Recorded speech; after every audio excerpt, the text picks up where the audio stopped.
wakoze cyane ufashe umwanya wawe ukadukurikira. Reka ngusabe ntugende udakoze subscribe, share cyangwa utange igitekerezo aho hasi. Ubundi Today 250 ikajya ikugezaho amakuru mashya utasanga ahandi buri munsi. Tugiye kugaruka ku nkuru ivuga ko ibikorwa byo kwibuka jenoside yakorewe abatutsi ku nshuro ya 26 bizakorwa mu buryo budasanzwe bugendanye n'ibihe turimo byo kurwanya icyorezo cya coronavirus. Harabura iminsi mike ngo abanyarwanda binjire mu bihe byo kwibuka ku nshuro ya 26 jenoside yakorewe abatutsi. Ibi kandi ni mu gihe isi n'u Rwanda muri rusange bikomeje guhangana n'icyorezo cya coronavirus cyangwa COVID-19. Muri ibi bihe byo kurwanya icyorezo cya coronavirus, murabizi ko guverinoma y'u Rwanda yafashe ingamba zikomeye zo kwirinda iki cyorezo, zirimo gusaba abaturage kuguma mu ngo zabo birinda ikwirakwiza ryacyo, guhagarika ibikorwa bihuza abantu benshi, gufunga imipaka n'izindi ngamba nyinshi zigiye zitandukanye. Ibi ariko ntabwo bishobora cyangwa bigomba kubuza igikorwa cyo kwibuka jenoside yakorewe abatutsi. Umunyamabanga nshingwabikorwa wa komisiyo y'igihugu yo kurwanya jenoside CNLG ariwe Dr Jean Damascene Bizimana yasobanuye byinshi cyangwa se mu buryo burambuye uko kwibuka jenoside yakorewe abatutsi ku nshuro ya 26 bizakorwa bigendanye n'ibi bihe bidasanzwe igihugu n'isi muri rusange turimo. Uyu muyobozi yatangiye asobanura ko igikorwa cyo kwibuka jenoside yakorewe abatutsi ari ihame ubuyobozi bw'igihugu cyacu bukomeyeho. Niyo mpamvu kwibuka 26 bizakorwa, ariko abanyarwanda bazibuka hubahirizwa amabwiriza yatanzwe na guverinoma y'u Rwanda yo kwirinda no kurwanya icyorezo kitwugarije. Abaturage bazibukira mu ngo zabo babifashijwemo n'ibiganiro bizatambuka mu itangazamakuru, harimo radiyo na za televiziyo n'imbuga nkoranyambaga, kandi hazakorwa ibishoboka byose ngo ibikorwa byo kwibuka bigere mu mahanga hakoreshejwe iyakure, uburyo bwitwa iyakure cyangwa murandasi.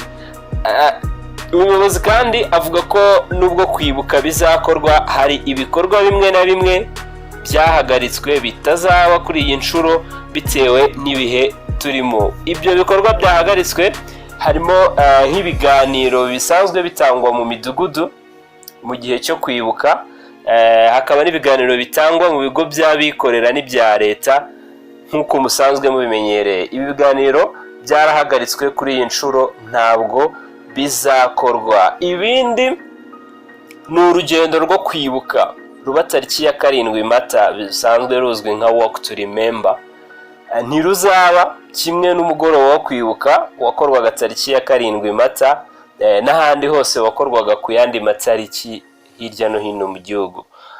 Umuyobozi akomeza avuga ko kwibukira ahantu hatandukanye hirya no hino mu gihugu nk'uko byari bisanzwe bikorwa mu gihe gisanzwe cyo kwibuka byarahagaritswe kuri iyi nshuro, kugeza igihe cyose amabwiriza yatanzwe na guverinoma y'u Rwanda yo kwirinda no gukumira icyorezo cya coronavirus azaba ahindutse. Ku bijyanye na gahunda z'icyumweru cyo kwibuka, uyu Dr Bizimana yakomeje avuga ko ku itariki ya 7 Mata saa 4 za mu gitondo ku rwego rw'igihugu ku rwibutso rwa jenoside rwa Gisozi hazabera igikorwa cyo kunamira abazize jenoside kizarangwa no gushyira indabyo ku mva, kwenyegeza urumuri rutazima, gufata umunota wo kwibuka, bikurikirwe n'ijambo nyamukuru rizanyuzwa kuri za radiyo, televiziyo no ku mbuga nkoranyambaga. Mu gihe ku rwibutso rwa Gisozi hazaba hubahirizwa umunota wo kwibuka, abaturage nabo bazawubahiriza mu ngo zabo, batekereza abacu bishwe muri jenoside bazizwa gusa ko ari abatutsi. iki gikorwa CNLG ikangurira abanyarwanda kuzagikurikirana no kwifatanya n'aho kiri kubera, bazirikana abacu bishwe muri jenoside nubwo tuzaba tudashobora kujya aho biciwe cyangwa ku nzibutso baruhukiyemo. Kuri gahunda zijyanye n'umunsi wo gusoza icyumweru cy'icyunamo, Dr Bizimana avuga ko uyu mwaka igikorwa cyo gusoza icyunamo gikorerwa ku rwibutso rwa Rebero nacyo kizaba kigufi kubera ibihe turimo. Ubwo azaba ari tariki ya 13 Mata saa 4 za mu gitondo ku rwibutso rwa Rebero hazajyayo itsinda rito riyobowe na perezida wa Sena rizakora igikorwa cyo kunamira no gushyira indabyo ku mva zishyinguyemo abanyapolitiki bashyinguye ku Rebero bishwe muri jenoside yakorewe abatutsi bazizwa kutemera umugambi wa jenoside.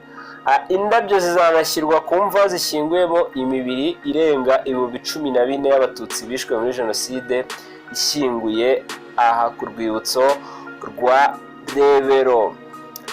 Ku kijyanye no kwibuka iminsi 100, murabizi ko ubusanzwe nubwo icyumweru cyo kwibuka aba ari kimwe ku rwego rw'igihugu, igikorwa cyo kwibuka cyo kirakomeza kikamara iminsi 100 kigenda kibera hirya no hino mu gihugu. Ibi nabyo Dr Jean Damascene avuga ko kuri uyu mwaka bitazakunda. Yagize ati ibikorwa byo kwibuka bisanzwe bibera ahantu hatandukanye mu gihugu n'ahiciwe abatutsi muri jenoside bitazahabera. Abantu bazibukira mu ngo zabo, nitugira amahirwe icyorezo kigacika kandi turabyizeye ko tuzagihashya.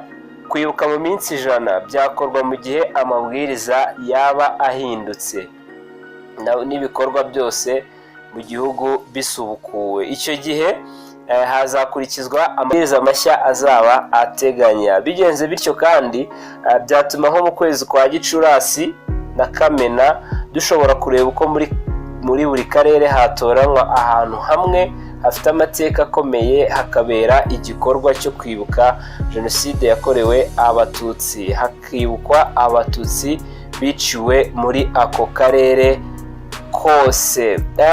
Uyu Dr Jean Damascene kandi asaba abanyarwanda bose ko igihe habaye ikibazo cy'ihungabana muri iki cyumweru cyo kwibuka, mu gihe haba ikibazo cy'ihungabana abantu bari mu ngo basabwa kwiyambaza umujyanama w'ubuzima cyangwa bagahamagara ku murongo wa telefone utishyurwa ariwo 114. Iyi nimero ndizera ko mumaze kuyimenya cyane kuko ari nayo iri kwifashishwa mu bikorwa byo kurwanya corona virus. Mwabyumvise rero, mwabyumvise uko igikorwa cyangwa gahunda zo kwibuka zizakorwa hirya no hino mu gihugu. Amakuru nk'aya nakagaruka kuri Today 250. Ciao ciao.